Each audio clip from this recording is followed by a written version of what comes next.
বৃক্ক ও মূত্রগ্রন্থির পীড়া আমরা কি লক্ষণ দেখে বুঝব, চলুন আমরা এক এক করে জানি। ১. জ্বালা যন্ত্রণায় জ্বর হতে পারে। ২.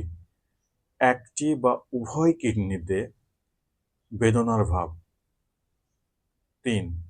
বারবার মূত্রত্যাগ। ৪. উভয় কিডনি আক্রান্ত হলে মূত্র একেবারে বন্ধ হয়ে যায়। ৫. রোগী সোজাভাবে দাঁড়াতে পারে না, সোজা হয়ে দাঁড়ালে বেদনার অনুভব।